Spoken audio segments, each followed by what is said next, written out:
up, everybody? Welcome. I'm Tahir Moore. I'm Patrick Cloud. And this is another episode of Damn Internet, You Scary. Happy Thanksgiving. Happy Thanksgiving. One of the most problematic holidays in our history, but at least you get together with some family. Yeah. Eat some food. You know. What's the plots? I mean, obviously it's not Thanksgiving for us yet. But, yeah. What's the Thanksgiving plots? Man, we're just gonna chill with the family. Family and some friends. I think we're gonna celebrate it the day after Thanksgiving. Okay. Gonna chill. We really just wanna just self-isolate at the crib, not do anything. I'm counseling. Zooming with the homies on Thursday. Yeah, man, just want to chill, bro. Looking forward to taking this weekend off. This will be a 4-day weekend for me. I typically don't get a whole lot of those, so that's dope. Are you guys cooking or catering? I think we're gonna do like a Friendsgiving, so we're gonna do like everybody bring a dish type thing. So yeah, it's cool. It should be a lot of fun. Looking forward to it. That's dope. Yeah, we haven't cooked in a couple years. We just started catering it, so I wonder how it's gonna work with the family? COVID. Yeah, I wonder how it's gonna work with that. It's funny because like my parents are a little older, so when since I was like going out of town and on set so much, they literally told me that I would have to FaceTime in, and they would just put my food on the outside of the door, and I would just like take a plate and then FaceTime in. Yeah. But it's all good. I got all the testing done, and I'm good. So I was a little worried about that, but it should be. No, okay. wait. They obviously don't follow you on Instagram then. Who? Your parents. No, they do. They watch everything. Because they would see that you still be having people over the house, though. Well, that's what I'm saying. That's why they said you're not coming for Thanksgiving. But I made sure to get. I got a test. I'm gonna get another one by that time too. Okay, so all right, cool. To make sure. I'm just saying, you know what I'm saying? Because if they follow you, they like, this nigga think we dumb. We see you. You kicking it over there, ladies. But playing the arcade game, all of that. You having a great time, huh, Patrick? So wait, what? Just to get this off of me, what songs are we doing? Is there a Thanksgiving genre? We don't have the Scary Squad live with us today. Yeah, I don't know if there's a Thanksgiving genre. I don't know if we could really. What kind of music is played? Is there like, do you guys do holiday music or is it just music? No, we just play chill like neo soul stuff on Thanksgiving. Stuff that just get people to kind of sing along to, but it's not too hype because you don't want people doing the most. Just want them having a good time. Everybody just mellowed out. You know what I'm saying? Thanksgiving. Okay, let's do that. Let's do a neo soul Thanksgiving song. Okay. That's since that's what's happening. Very specific in the Moore family. Yeah. That's how we live life. Okay. What do you want to do? I'm trying to think of a good song to just kind of rip off of. Just rip off. Because like you can't really just go into a hot with that. Badu, Common. Doom, doom, doom. Boom, boom, boom, boom, boom. Boom, boom, boom, boom, boom. Boom, boom, boom, boom, boom. Boom, boom, boom, boom. Boom, boom, boom, boom, boom, boom, boom. Happy Thanksgiving, everybody. Make sure you cut that turkey up. Make sure you get that mac and cheese nice and wet. Stir it ever so slowly. But don't be too weird because your family's there. Hey, gravy, gravy, gravy, gravy, gravy. Damn internet, you so damn scary, like my lady. Sit down with the fam, have a little bit of turkey and ham. And if your girl is there, make sure you getting them yams. Yeah. What's the dressing? Why you stressing? Hey. Mashed potatoes. Save it for later. Hey. My aunt getting drunk. She over there getting crunk. Now everybody's arguing. Damn internet, you scary, scary, scary. Damn internet, you scary, scary, scary. All the family's in here. boom, boom. And now the boom, internet boom, just boom, went out. boom. I don't know where it was going. It got a little gospel-y.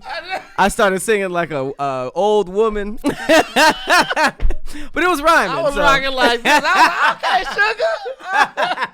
You doing? You're showing your little skin with your rapping and tapping and stuff. That's something I stole from Jill Scott, I guess, in another life. Oh my God! Well, our show today is just about as random as that. We have a couple of stories for you. It's story time. Just to make you guys feel better about your Thanksgivings, no matter if it's going well or if it's a disaster. We got a couple of disaster funny stories for you. And some just unbelievable stuff that you would not before that believe at all. We have a story that's so ridiculous it has nothing to do with Thanksgiving. Nothing at all. But we have to read it to you. Listen, when I get to this, it's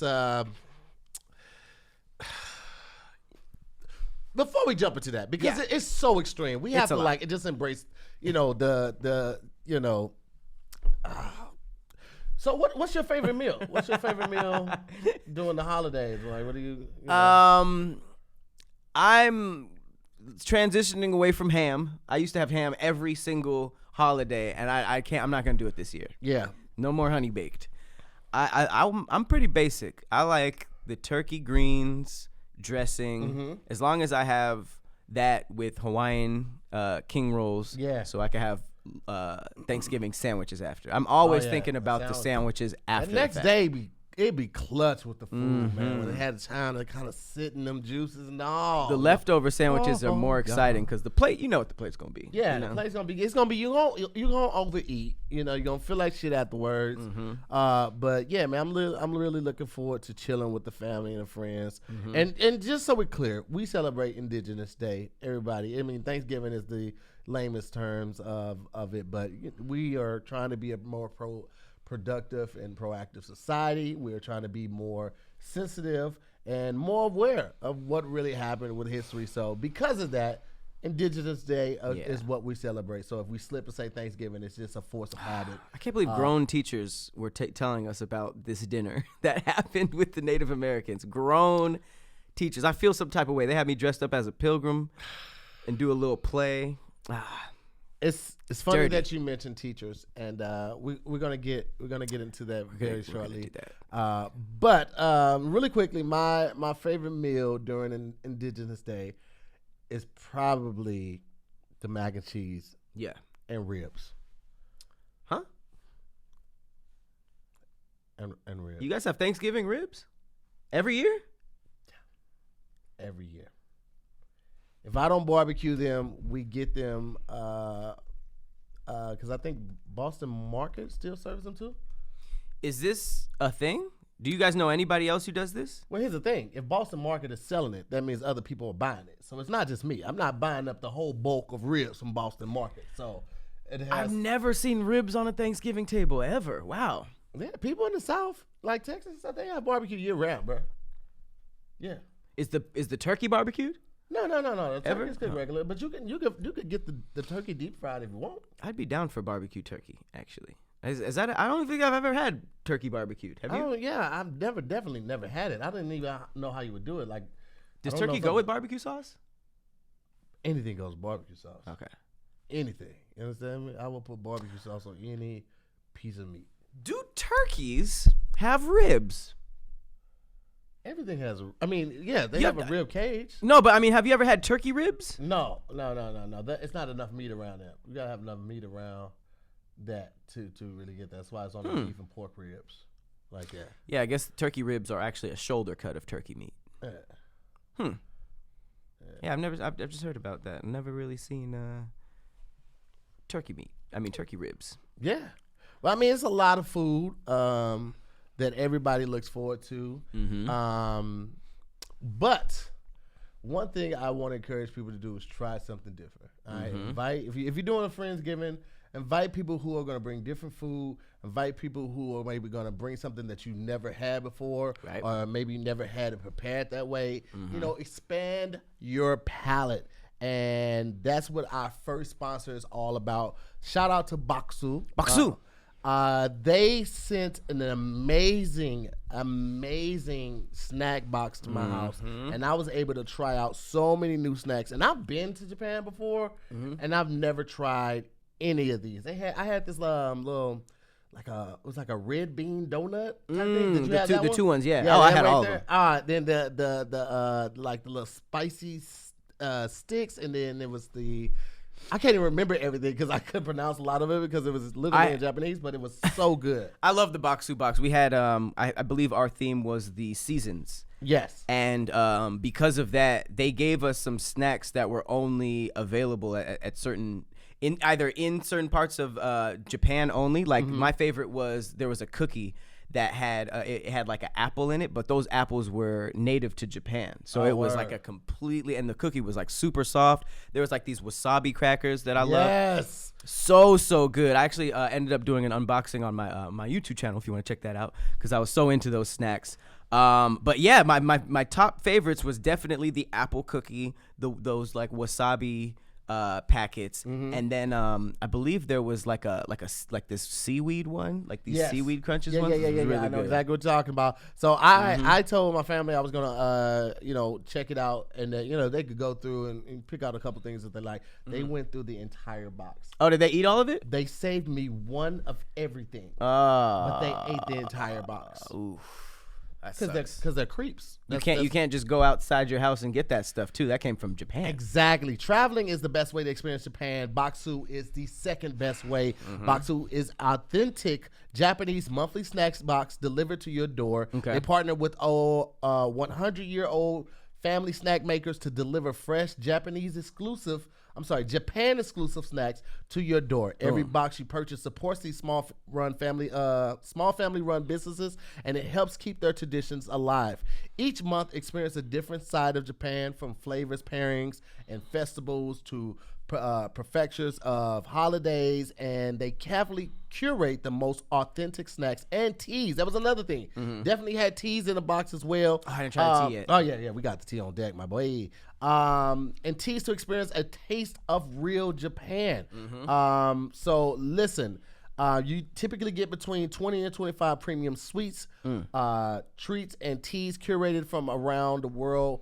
They usually have a fun cultural theme in every month. You get a 16-page cultural guide magazine that details each product's origin, the flavors, and the common allergies. That was crazy interesting because that literally it showed you what part of Japan each snack came from, literally the company that made it and how long they've been doing it. And the thing that we really enjoyed was like the breakdown of like what flavor you're about to get with this, like just in case what allergies or what like things are in there. Like they really broke it down. A little bit.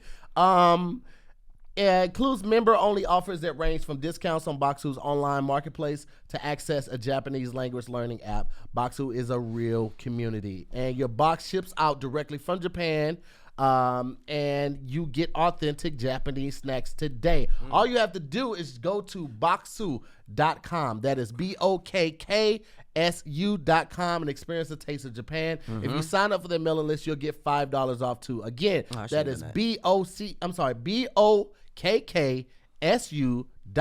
Bokksu.com. BOKKSU.com, and check them out today.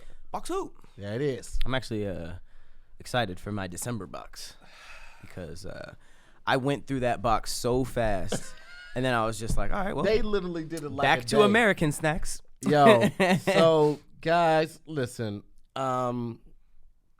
Typically we tell you about a story, and we give you the highlights of it. This story is so crazy. I just have to read it. Just guys. hear the whole thing. You just have to hear the whole thing because it's literally like, it's almost like Abducted in Plain Sight. How you watch it and you was like, what? No. Yes. No. And then what? No. No way. It keeps getting weirder and wilder. Okay, so here we go, guys. The title of this article, it's a BBC News article. It's called "I Was a Teacher for 17 Years, but I couldn't read or write." I'm gonna let you sit with that for a second. Process that. I didn't know it was 17. I thought it was 7. I was a teacher for 17 years. I thought it was 7. But I couldn't read or write. Okay. John Corcoran grew up in New Mexico in the U.S. during the 1940s and 50s. He's a white guy. Don't do us like that. One of 6 siblings. He graduated from high school, went to university, and became a teacher in the 1960s. He held a job for 17 years. But as he explains here, he hid an extraordinary secret. Gargantuan. It's pretty extraordinary. Astronomical. When I was a child, I was told by my parents that I was a winner. And for the first 6 years of my life, I believed what my parents told me. Off to a great start. Oof. I was late in talking, but I went off to school with high hopes of learning to read like my sisters. And for the first year, things were fine because there weren't many demands of us other than standing in right line, sitting down, keeping our mouth shut, and going to the bathroom on time. And then in 2nd grade, we were supposed to learn to read. But for me, it was like opening a Chinese newspaper and looking at it. I didn't understand what those lines were, and as a child of 6, 7, 8 years old, I didn't know how to articulate the problem. I remember praying at night saying, Lord, please let me know how to read tomorrow when I get up. And sometimes I would get up, even in the middle of the night, turn on the light, and look at a book to see if I had got a miracle. But I didn't get that miracle. You're very right. That is not. No one. Okay. At school, I ended up in the dumb row with a bunch of other kids who were having a hard time learning to read. I didn't know how I got there. I didn't know how to get out. And I certainly didn't know what questions to ask. The teacher didn't call it the dumb row. There wasn't any cruelty or anything, but the kids called it the dumb row. And when you're in the dumb row, you start to think that you're dumb. At teacher conferences, my teacher told my parents he's a smart boy, he'll get it. And then he moved me on to the 3rd grade. He's a smart boy, he'll get it. And then they moved me on to the 4th grade. He's a smart boy, he'll get it. Then they moved me on to the 5th grade. That's just lazy teachers. They weren't trying to deal with that. That is exactly what the No Child Left Behind is. He was left behind. That's exactly what's happening. Like they the still next have guy that. They still have that to this day. By the time I got to 5th grade, I had basically given up on myself in terms of reading. I got up every day, I got dressed, I went to school, and I was going to war. I hated the classroom. It was a hostile environment, and I had to find a way to survive. By the 7th grade, I was sitting in the principal's office almost every day. I was in fights, I was defiant, I was a clown, I was a disruptor. I got expelled from school. But that behavior wasn't who I felt inside. It wasn't who I wanted to be. I wanted to be someone else. I had a desire to succeed. I wanted to be a good student, but I just couldn't do it. By the time I got to the 8th grade, I got tired of embarrassing myself and my family. I decided I was going to behave myself now. If you behave in high school, you can find a way through the system. So I was going to be a teacher's pet and do everything necessary to pass that system. Except? Read. Okay. I wanted to be an athlete. I have athletic skills. I had math skills. I could count money and make change before I even went to school. And I learned my timetables. I had social skills too. I ran around with college kids. I dated the valedictorian, the student with the highest grades who gives a speech at the graduation ceremony. We know what a valedictorian is, John. Okay. We're reading this. We're reading this. We're obviously reading this article. We probably had encounters with a but thank you, just in case somebody else didn't. I was homecoming king. I had people, mostly girls, do my homework for me. I could write my name, and there were some words that I could remember, but I couldn't write a sentence. I was in high school and reading at the 2nd or 3rd grade level, and I never told anybody that I couldn't read. When I was taking a test, I would look at someone else's paper, or I'd pass my paper over to someone else, and they'd answer the questions for me. It was fairly easy. Amateur cheating. But when I went off to college on a full athletic scholarship, it was different. I thought, oh my gosh, this is way over my head. How am I going to be able to get through this? I belonged to a social fraternity who had copies of old exam papers. Wow. That was one way to cheat. I tried to take classes with partners who sometimes helped me through. There were professors who used the same test year after year, but I also had to resort to more creative and desperate things. It's a little forthcoming right there. Foreshadowing rather. In one exam, the professor put 4 questions on the board. I was sitting in the back of the room, near the window, behind the older students. I had my blue book, and I painstakingly copied the 4 questions off the board. I didn't know what those questions said. I had arranged for a friend of mine to be outside the window. He was probably the smartest kid in school, but he was also shy. He'd asked me to fix him up with a girl by the name of Mary, who he wanted to go to the spring formal dance with. I passed my blue book out of the window to him, and he answered the questions for me. I had another blue exam book underneath my shirt, and I took it out and pretended to write. He pretended he was writing in the book while his homie was answering the questions outside of the window. I was praying that my friend was going to be able to get my book back to me and that he was going to get the answers right. I was so desperate. I needed to pass courses. I was at risk. Check in with the audience. I'm sure you've thought of it a couple times. This is by any means not over yet. I'm sure you thought this. What would be easier than maybe everything that he's doing? I have a thought. He could possibly tell somebody that he couldn't read. And maybe study, right? Possibly. All right. Keep going. Okay. There was another exam that I couldn't figure out how I was going to pass. One night, I went by the professor's office around midnight. He wasn't there. I opened the window with a knife, and I went in like a cat burglar. I had crossed the line now. I wasn't just a student that was cheating. I was a criminal. I went inside. I looked around for the exam.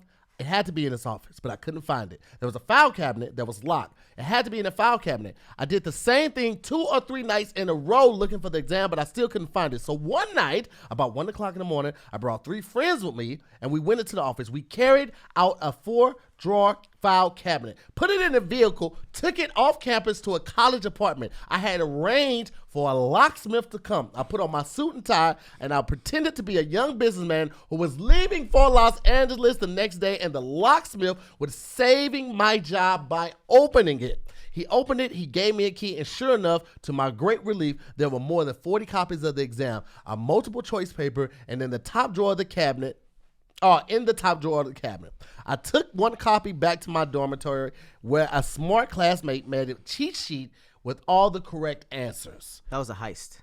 It was a heist. And he involved other people. They're accomplices. We carried the file cabinet back at 5 o'clock in the morning. I was walking up to my room and thinking, mission impossible accomplished. And I was feeling pretty good that I was so clever. But then I walked up the stairs, lay down on my bed, and I started weeping like a baby. Why didn't I ask for help? Because I didn't believe that there was anybody out there who could teach me to read. This was my secret, and I guarded that secret. My teachers and my parents told me that people with college degrees get better jobs. They have better lives. So that's what I believe. My motivation was just to get that piece of paper, maybe by osmosis, maybe by prayer, maybe by a miracle. I would one day learn to read. So I graduated from college, and when I graduated, there was a teacher shortage, and I was offered a job. It was the most illogical thing you could imagine. I got out of the lion's cage, and then I got back in to taunt the lion again. Fam, you skated through school, high school, and college. You did a B&E. You cheated. You're a criminal, and you say, you know what? I didn't risk enough. This nigga is the Danny Ocean of ignorance. This nigga literally put together a Ocean's 11 to not only steal the answers, he involved his friends. They broke in, took the answers. He got a locksmith to open it. And he had the nerve to say successful mission. But guess what? At the end of all of that, you still cannot read, sir. You did all that to pass one test instead of sitting down and with a tutor. Now, here's the thing. The system failed him. Yes. That was not his fault, okay? So we are not making fun of illiteracy. However, it is your responsibility to get your shit together. And then it really takes a turn when you decide to get into the field of teaching others. Keep going. Sorry. Okay. Okay.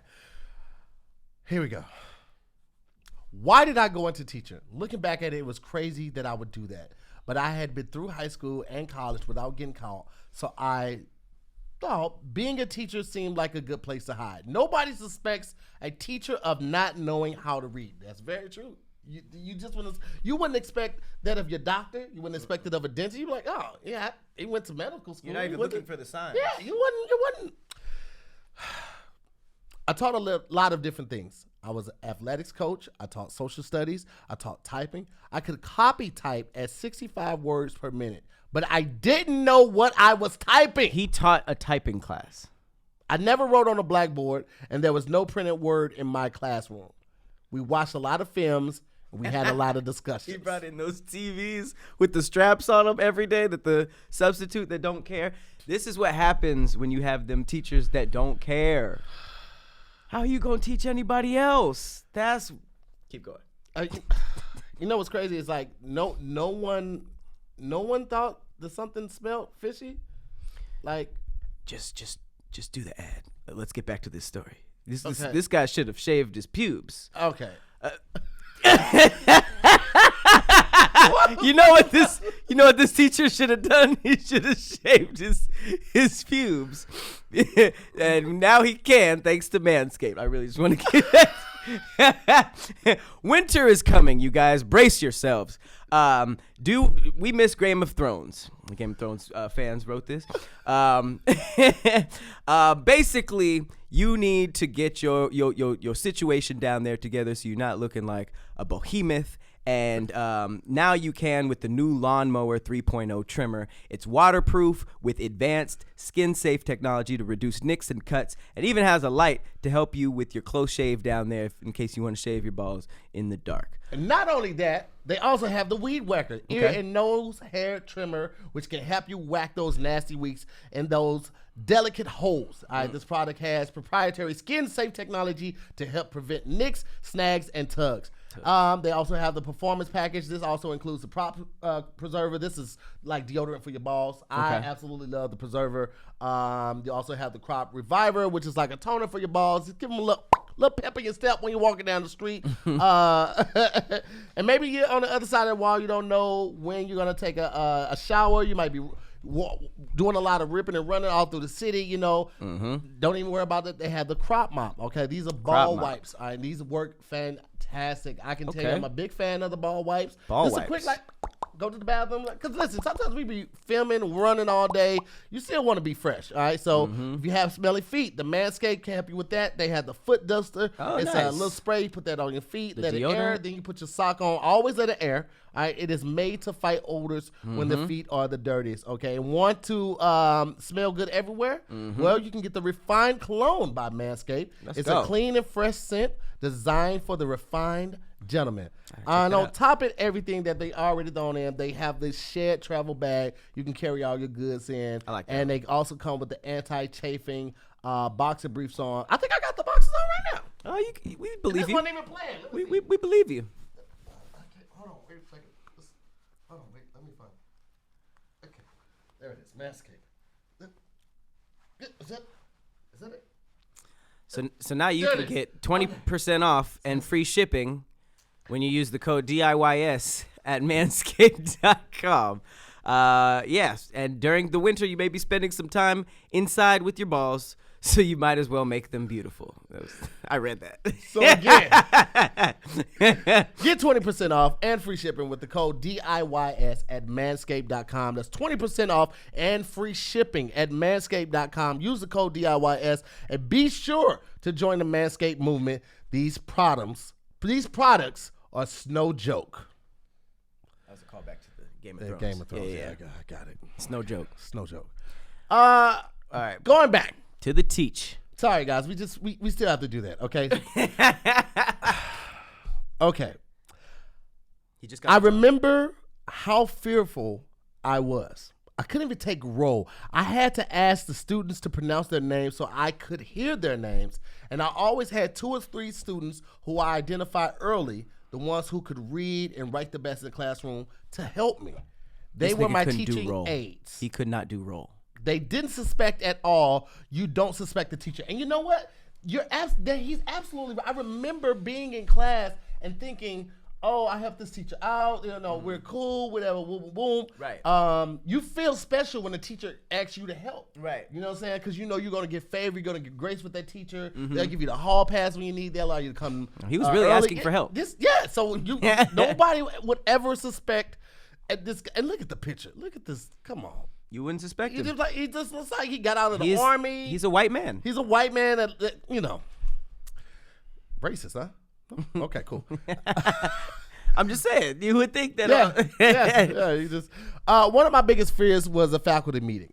We had them once a week, and the teachers would brainstorm, and the principal would call on someone to get those ideas on the board. I lived in fear that he would call on me. Every week I was terrified, but I had a backup plan. If he called on me, I was going to get out of my chair, take 2 steps, grab my chest, drop to the floor, and hope they called 911. Wow. Whatever it took not to get caught, I never got a heart attack. caught. So if he did that, you can't do it again. You can't run that back. It's like every time I ask him, he gets a heart attack. Oh, man, his anxiety is really kicking his ass. 17 years, they never called on him? I blame the school, too. Overall, the school is trash because they hired him and didn't catch him. I understand getting to a point where you feel like you're so deep in over your head, you just got to ride it out. But this seems more than extreme. You literally, well, I can't say that. I was going to say you literally cannot function without being able to read, but he proved that you can. But it seems like his life was incredibly stressful. And oh, my God. Can you imagine the anxiousness he woke up with every day? And he was already a teacher. Like, teachers have very stressful jobs when they know their shit. But it's like he let 17 years of kids get bullshit education. Jumping right back in. Sometimes I felt like a good teacher because I worked hard at it and I really cared about what I was doing. Nigga, how? He was just offered the job. He had no teacher dreams. But then he says, but I wasn't. It was wrong. I didn't belong in the classroom. I was trespassing. I was supposed to be there and sometimes, I'm sorry, I wasn't supposed to be there and sometimes what I was doing made me physically sick, but I was trapped. I couldn't tell anybody. I got married while I was a teacher. Getting married is a sacrament. It's a commitment to be truthful with another person. And this was the first time I thought, okay, I'm going to trust this person. I'm going to tell her. How'd he read his vows? It was a blank piece of paper. He was freestyling. He just crumpled it. He did that thing where he was like, no, I'm gonna just say what's on my heart. This is a receipt for Burger King. There's colors on it. Yo, okay, here we go. Okay, I'm going to trust this person. I'm going to tell her. I practice in front of the mirror. Kathy, I can't read. Yeah, that's all. Kathy, I can't read. But she didn't really. I'm sorry. Let me jump. I almost jumped over a sentence. And one evening we were sitting on the couch and I said, Kathy, I can't read. But she didn't really understand what I was saying. She thought I was saying that I didn't read much. Because his plan was trash. Love is blind and deaf. So we got married and we had a child, and years later it came home to her. I was reading to our 3-year-old daughter. We read to her routinely, but I wasn't really reading. I was making up stories that I knew, like Goldilocks and the Three Bears. I just added drama to them. Fam, you're rewriting the classics? He's out here rewriting the classics. Probably ruining them. Janice in Wonderland. It's like, who is? It's Alice in Wonderland. Oh yeah. That's what I meant. But this new book, Rumpelstiltskin, and my daughter said, "You're not reading it like Mama." My wife heard me trying to read from a child's book, and that was the first time that it dawned on her. I had been asking her to do all this writing for me, helping me write things for school, and then she finally realized how deep and severe this was. But nothing was said. There was no confrontation. She just carried on helping me get by. She's an enabler. Yeah, isn't there a certain level of betrayal in that, or no? Is this a white lie? I feel like she just, at this point, they got a kid together. They've been married for X amount of years. She's like, what can we do? That's a dark realization. She's probably said, you really out here not being able to read. When you said, Y'all see what we're saying about like how this is literally like abducted in plain sight? How she just, wait, what? Wow. Okay, all right, here we go. Moving on. It didn't relieve anything because in my gut, I felt dumb and I felt like a fake. I was deceitful. I was teaching my students to be seekers of truth, and I was the biggest liar in the room. The relief only came when I finally learned how to read. I taught high school from 1961 to 1978. 8 years after I quit my teaching job, something finally changed. I was 47, going on 48, when I saw Barbara Bush, then Second Lady of the U.S., talking about adult literacy on TV. It was her special cause. I'd never heard anybody talking about adult literacy before. I thought I was the only person in the world that was in this situation. Now that I can attest to. I know a lot of people who are going through things and think that they're the only person, whether it be depression, whether it be abuse, whether it be a eating problem or eating disorder or adult literacy. But I will say that nowadays, because of technology and the way that we are able to connect with people and search anything on the internet, that things are a lot easier to be sought out. And also, you have a lot more options to avenues of help when it comes to certain things. I was at a desperate spot in my life. I wanted to tell somebody and I wanted to get help. And one day at the grocery store, I was standing in line and there were two women in front of me and they were talking about their adult brother who was going to the library. He was learning to read and they were just filled with joy, full of joy, and I couldn't believe it. So one Friday afternoon, in my pinstripe suit, I walked into the library and asked to see the director of the literacy program, and I sat down with her and I told her I couldn't read. He's still embarrassed about it because he still had to add that pinstripe suit. Yeah, absolutely. Maybe the devil's in the details. Don't really know how that affects it. Right? That was the second person in my adult life that I had ever told. Maybe that's why he said it, because he remembered everything. It's a big deal. It's a big deal. It's the second person in his life he ever told this to. He remembers every detail about it. I had a volunteer tutor. She was 65 years old. She wasn't a teacher. She was just somebody who loved to read and didn't think anybody should go through life without knowing how to. One of the things that she taught me, one of the things she had me do in the early stages was try to write, because all of these thoughts in my mind, and I had never written a sentence. The first thing I wrote was a poem about my feelings. One of the things about poetry is that you don't have to know what a complete sentence is. And if you don't, and you don't have to write incomplete sentences. That's a very, very true thing. Like, and I think that's a great way to help people along the way. Poetry. Why? This is like because in poems you don't have to have a complete sentence. Why not? Oh, like haikus and stuff. Yeah, like haikus and stuff. Oh, okay, I see what you mean. Yeah, so you don't have to write incomplete sentences. Yeah, I guess that is a great way of thinking of it. Because the whole time I'm reading this, I'm thinking about how I would have fared as a teacher. I taught 7th grade science for 3 years. I'm like, how would I have done that if I couldn't read? So I'm thinking about this the entire time. She got me to about 6th grade level reading. I thought I had died and gone to heaven. But it took me about 7 years to feel like I was a literate person. I cried, and I started learning to read. There was a lot of pain and a lot of frustration, but it filled a big hole in my soul. Adults who can't read are suspended in their childhoods, emotionally, psychologically, academically, spiritually. We haven't grown up yet. Listen, he was 48 before he learned how to begin to read. It took him 7 years after 48. He's 55 before he learned to read.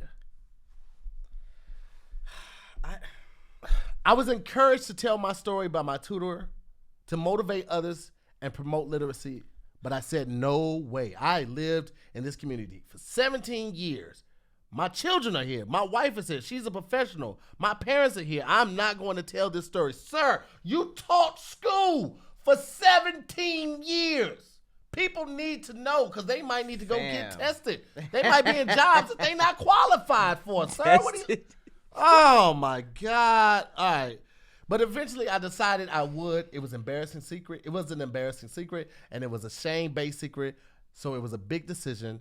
It wasn't easy, but once I made up my mind I was going to tell my story, I told it all across America. I spoke to anybody that would listen. I guarded this secret for decades, and then I blasted it to the world. I was on Larry King. I was on the ABC News magazine show 2020, and I was on Oprah. It was uncomfortable for people to hear the story of the teacher who couldn't read, but some people said it was impossible and that I was making the whole story up. But I want people to know there is hope. There's a solution. We are not dumb. We can learn to read. It's never too late. Unfortunately, we are still pushing children and teens through school without teaching them basic reading and writing skills. But we can break this cycle of failure. Here he goes. If instead of blaming teachers, we make sure that they are properly trained. For 48 years, I was in the dark. But I finally got the monkey off my back. I finally buried the ghost of my past. This guy is an asshole. Probably one of the biggest assholes I've read about in a long time. This story is not inspirational. So the fact that he tried to wrap it into an inspirational story, this would have been a very inspirational story if he wasn't a teacher. If he just was failed in school and then did all these cool things to get past school, and then he got a job and just tried to make ends meet and just couldn't get it, and then eventually he faced his fears and learned to read. That's an inspirational story.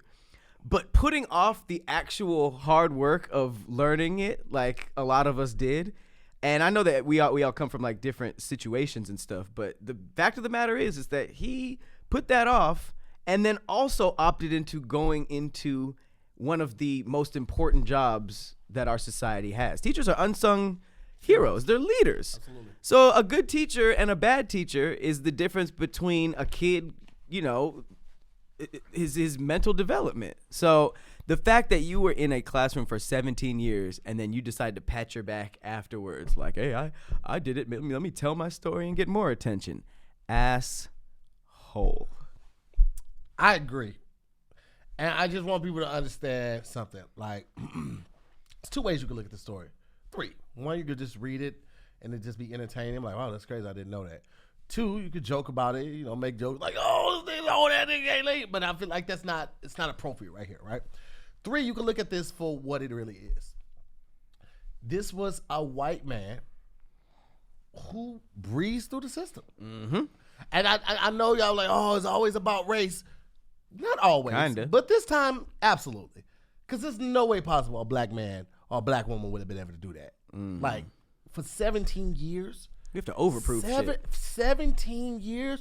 And it is very unfortunate that he didn't feel comfortable. It's very unfortunate that no one in his family noticed. It's very unfortunate that these teachers passed him along. It's very unfortunate that not only his friends in college and lovers in college and wife in life enabled him with this type of behavior, encouraged it by not checking it, but he was a teacher. He taught students. He prepared them after the matriculation from high school to college. This was the man that they met.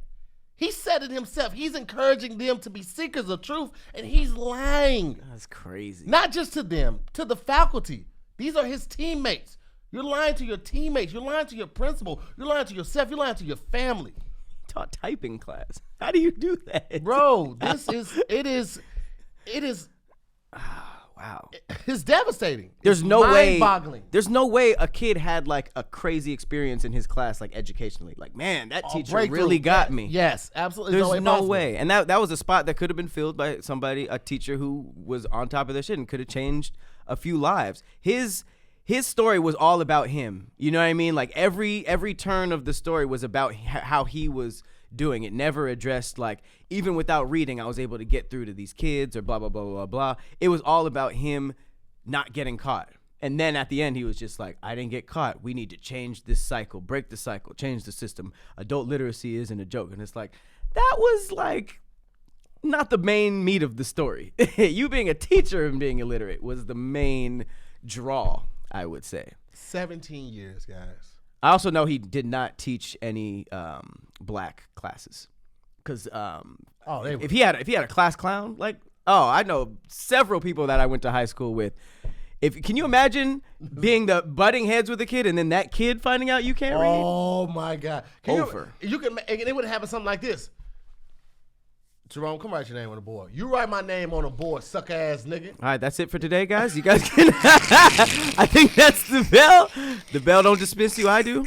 We only been here for 5 minutes. The bell don't dismiss you. He run the heart attack back. Somebody call. Falls down, still clutching and looking up with one eye. Are y'all still here? Y'all still here? Bro, he couldn't do roll call. That is it. That you have to do that every day. Every day. that means that he had a student who was grading all his work. Mm-hmm. And this is the 60s and the 70s. So they're grading all his work. They're inputting all of his grades. He recognizes the numbers. He said he was good at math, but he has to like just match the name up with the score that the person put on the test for him, and then put that in a grade book. And then when it comes down to like report cards, like how are you even issuing these grades? What do you put? No real grades. Nobody got an actual genuine grade. You got to come to him so he can look up your grade. You got 82. This is someone who broke into his college class with a knife 3 days in a row, and low key the behavior didn't really change from him student to teacher. If you notice, he was like, when I was in high school, I had girls doing my homework, and then it was like, then I had TAs doing my homework, then I had my wife helping me with all this stuff, and it's like the extent that he went to. Sitting down and learning how to read, there's no way that would have been harder than what he was actually doing day to day for 17 years. There's no way. And then he decided to read after he retired. So it was never about the kids. It was never about the kids. I don't like this guy. He needs a new watch. I just don't. I'm helping you with these transitions. I was really going to say that. I was like, how did you just not even apply the time? Speaking of time, this guy needs a watch. You guys should check out Ventura. Okay, right now they are offering 15% off site-wide on all products. Okay, and free shipping on all products. Listen, guys, let's go. Don't wait till the last minute. All right, y'all know the holidays is coming up. All right, Black Friday is tomorrow. All right, let's keep it all the way above. Get on this now, because the last thing you want to do is wait till the last minute. I'm like, well, I'm just gonna do online shopping. You gotta think about that shipping, man. All right, when everybody's planning on doing the same thing, it's gonna push some stuff back. So get on this now. All right, watches are great gifts for ladies and men. A watch should be something that you look forward to wearing every day. Ventura is dedicated to the craft. They put the time and the effort into crafting timepieces so that you can wear them day after day. Ventura creates exceptionally crafted, sustainably made modern watches at an affordable price. Yes. Okay. They offer free shipping, 30-day returns, and guarantee your watch for 2 years. This is why they have over 25,000 5-star reviews, because you won't find a better made watch for this good of a price anywhere else. Anywhere else. Avoid the last minute holiday stress and order your perfect gift online right now. There's no code required. Again, no code required. Your Black Friday. Yeah, your discount will be automatically applied at checkout.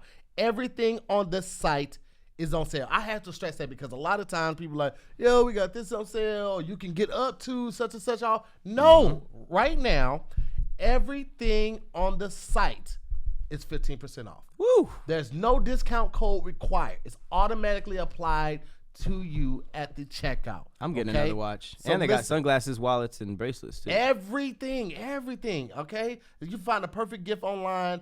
Nothing is exempt. No exclusions. This is also including their sunglasses, wallets, and bracelet. There's nothing excluded. All you have to do is use our personal link, venturowatches.com/scary. Okay, one more time. That's venturowatches.com/scary. Again, no discount needed. 15% off. Free shipping. 30-day returns. 2-year guarantee on your watch. Do it now. venturowatches.com/scary. I gotta double up. Double up. I already got a watch, but if they doing the sales, come on, bro. Let's get another one. Let's get a weekend piece. Run it back. Weekend piece. Yeah, man. Oh man, that story. That story is terrifying. First off, shout out to Sylvia, because Sylvia sent that to me. Sylvia was terrifying. I was trying to.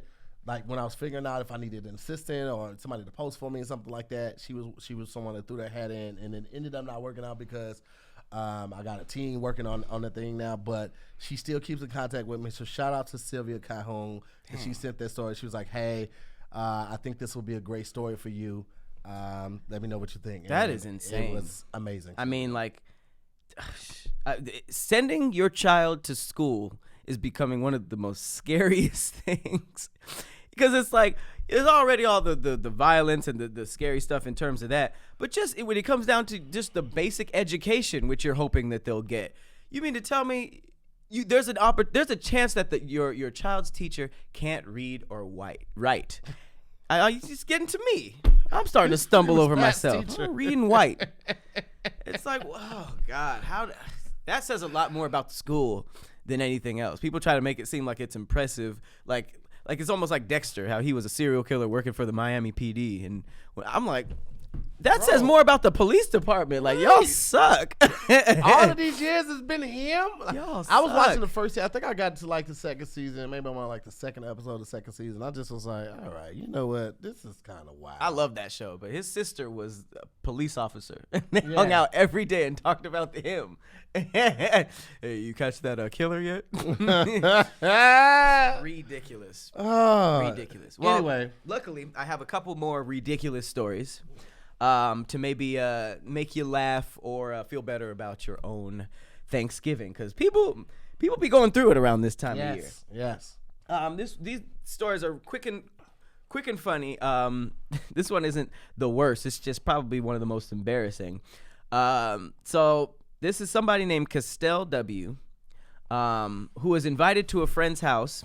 And she said, I was told I didn't need to make anything, but I decided to make a pan of cheesy potatoes with basic processed Velveeta cheese.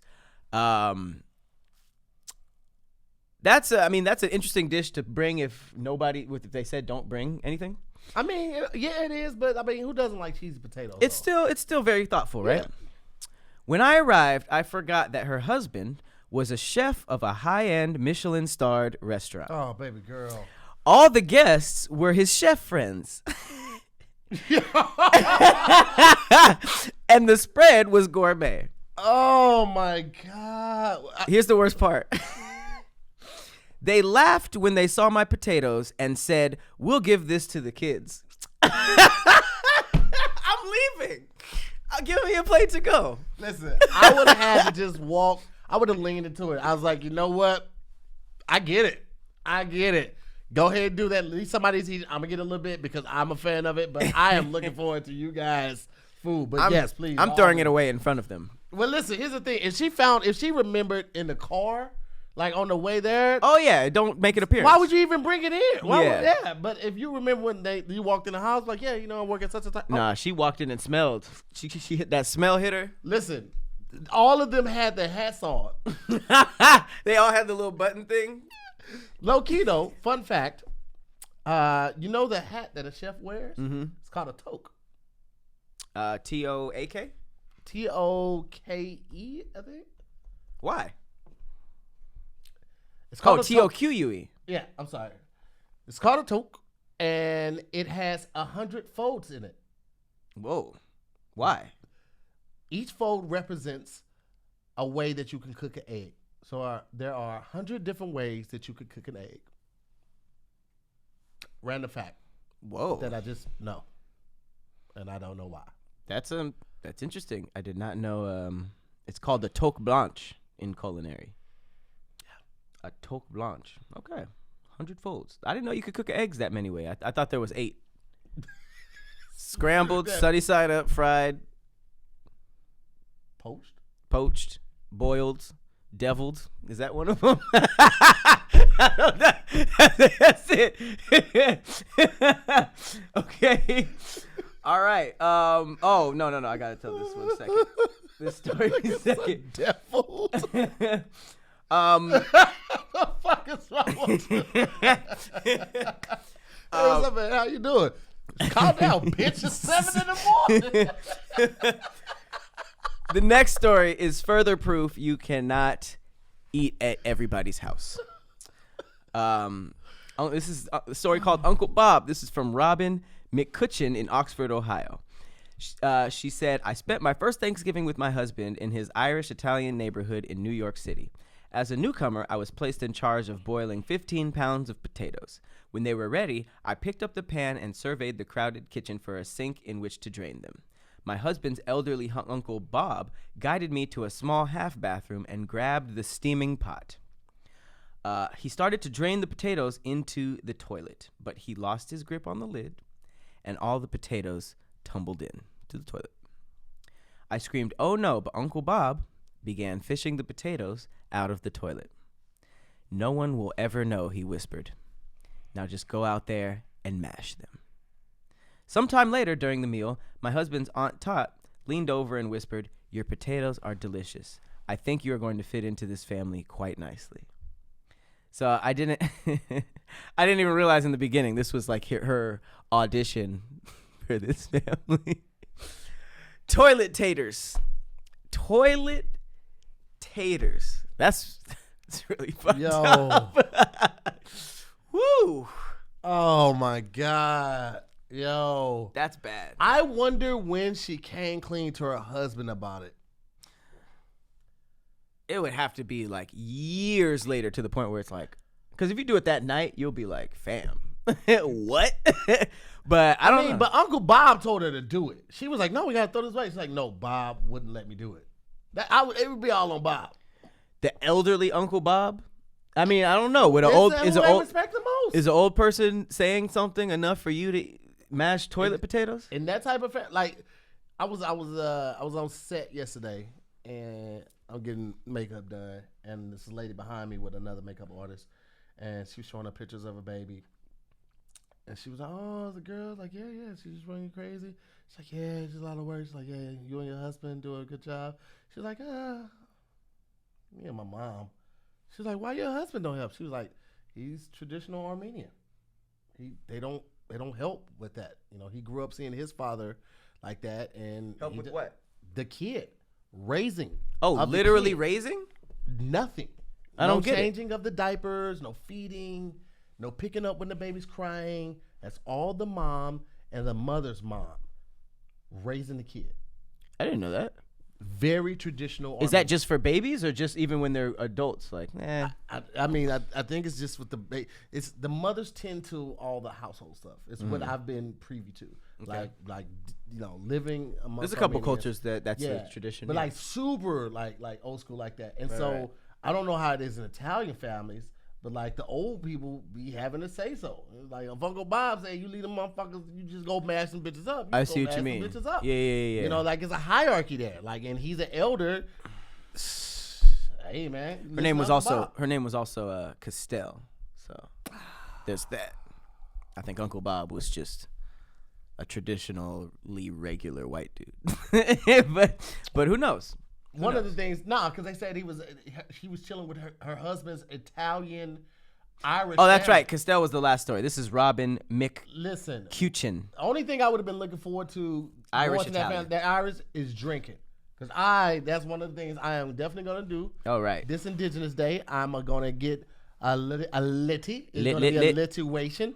But I'm so excited that I've already ordered my re-up, my DHM. Same. Got that 30 pack coming right now. You got the 30? I got the 30, I got the 30. I used our discount too. I got the 30 back. And right now, they have a special Black Friday sale, 30% off this week only, okay?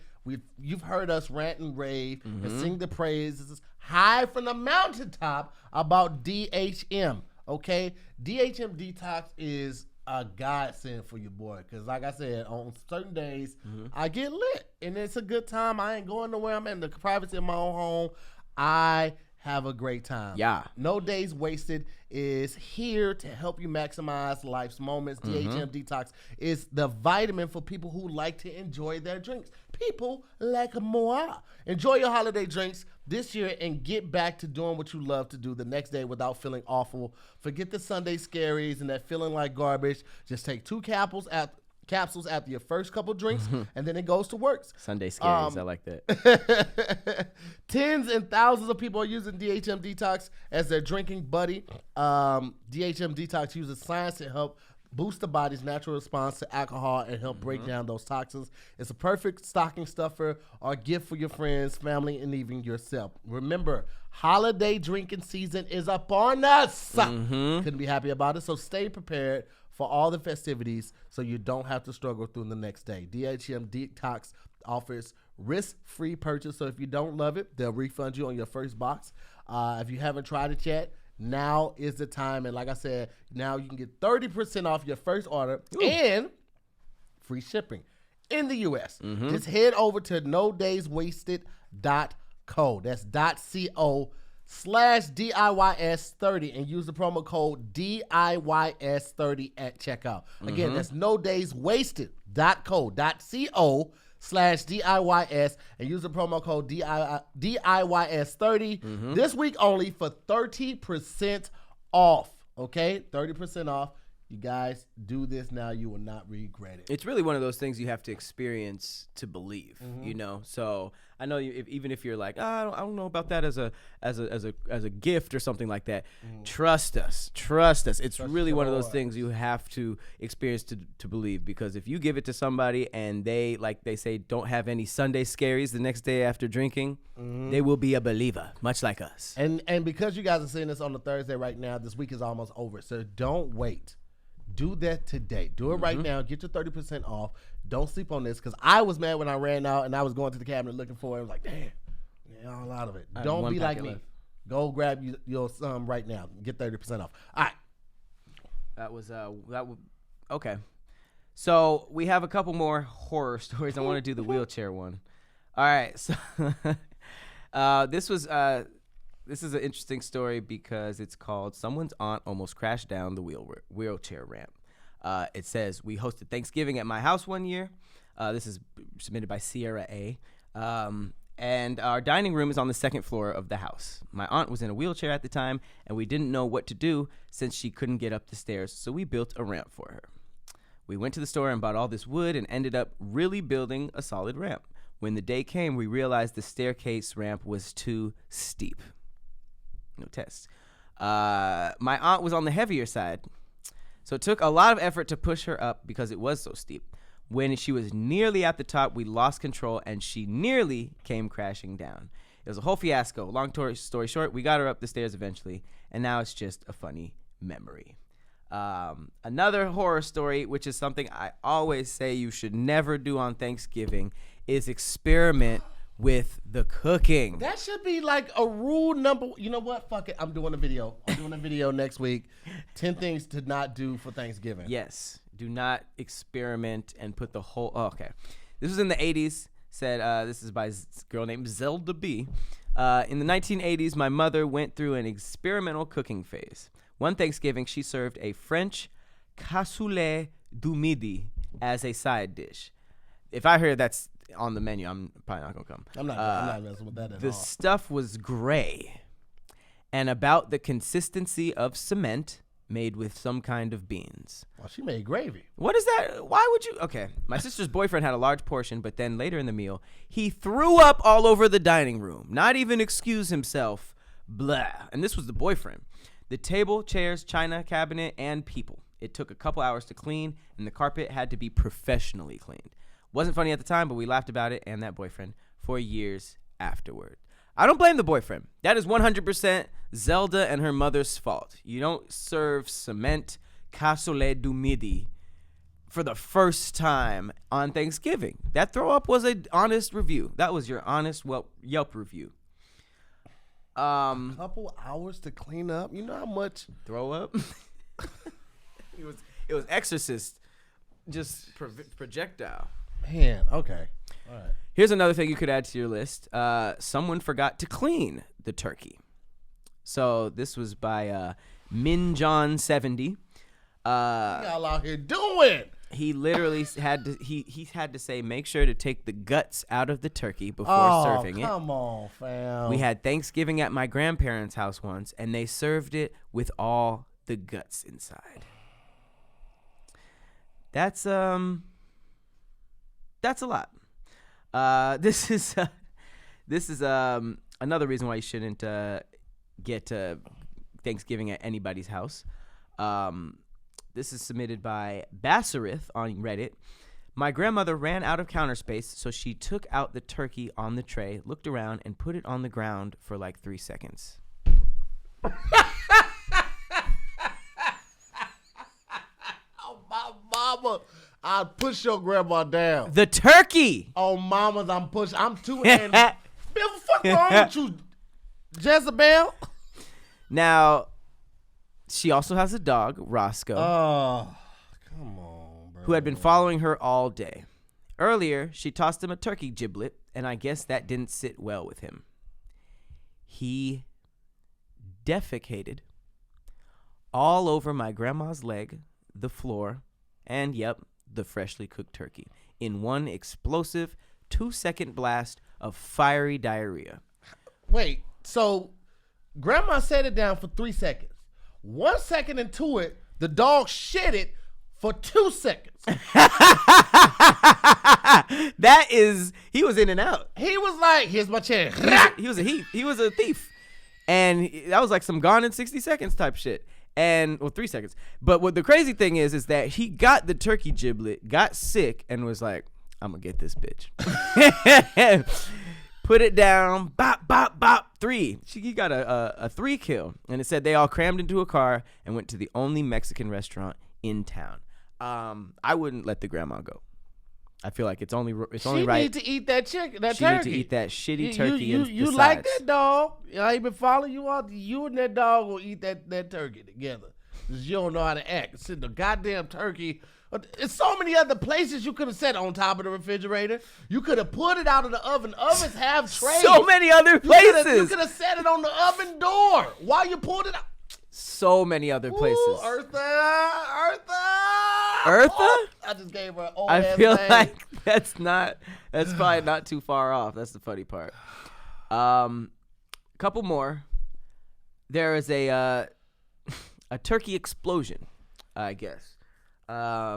This is by on Reddit. It said, my Thanksgiving horror story only involving my brand new BRZ and about a half gallon of raw turkey juice. Now, turkey juice smells terrible, and when it ruins a car, that car is damn near done. You just got to drive it off a cliff. But said they bought a 2017 BRZ, which was their dream car. Last night, the wife and I decided to go do some last-minute shopping for Thanksgiving. Stupidly, I decided to take my car. One item we brought was the pre-brined turkeys from Trader Joe's. It was basically a big raw turkey floating in a bag with about a half gallon of briny, salty turkey juice. I don't know why you would pack into your brand new car, but okay. So we get home and I go to get the grocery bags and noticed with some shock that there was a fluid all over the trunk. At first I thought it was a bottle of carbonated water which had spilled. No big deal. Then with horror and a rising sense of panic, I realized that the turkey bag had ruptured and the trunk of the car was covered in about a half gallon of smelly, sticky turkey juice. He grabbed the shop vac and vacuum up and tried to vacuum as much fluid up and several rolls of paper towels, then wiped down all the surfaces for about 20 minutes and repeated this about 20 times. Unfortunately, all the stores had been closed for Thanksgiving, and he had to just do what he could. So he spread baking soda and vacuumed that up a few times. So that was that pretty much ruined the car, and the odor did not go anywhere. I first of all, I don't agree to buying a bag with a floating turkey in it.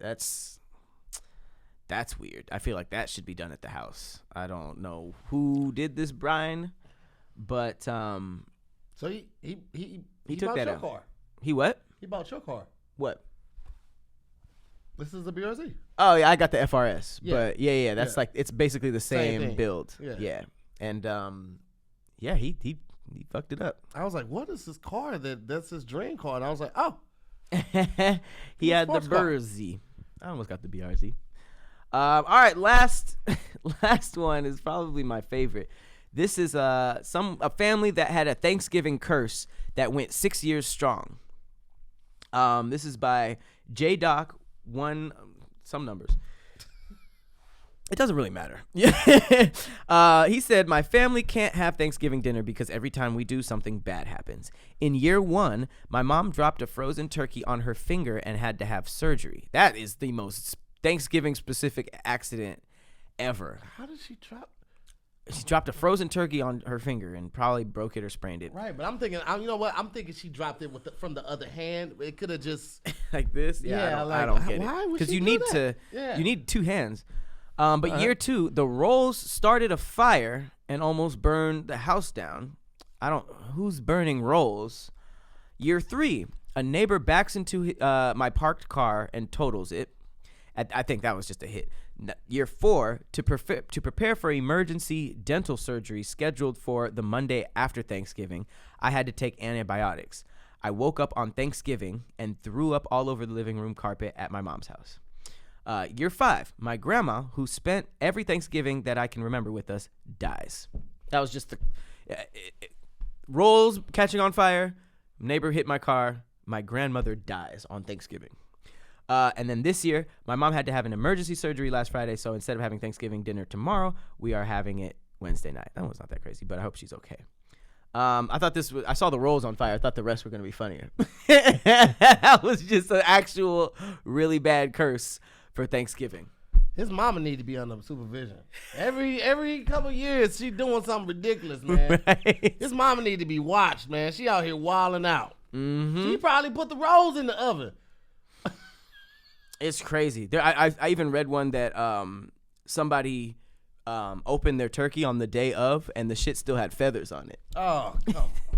Jesus Christ. Read you some Thanksgiving fails. They're actually pretty cool, and it's going to make your Thanksgiving better because it's like, I mean... It could be worse. It could be worse. A turkey could have exploded in my brand new car. Happy Thanksgiving. Yeah. Happy Thanksgiving, guys. Hope you have a fantastic day. Actually, happy Indigenous Day. Right. Okay, happy Indigenous Day to all you guys out there. Hope you are spending it with friends and family and loved ones, and you're full and you're married. And if you got you some DHM, you're sitting on something right. You know what I'm talking about? I've been to hear more. I am Patrick Cloud. Thank you. And we will see you next week on another episode of Damn Internet. You scared. Happy Thanksgiving. Happy Indigenous Day. Indigenous Day.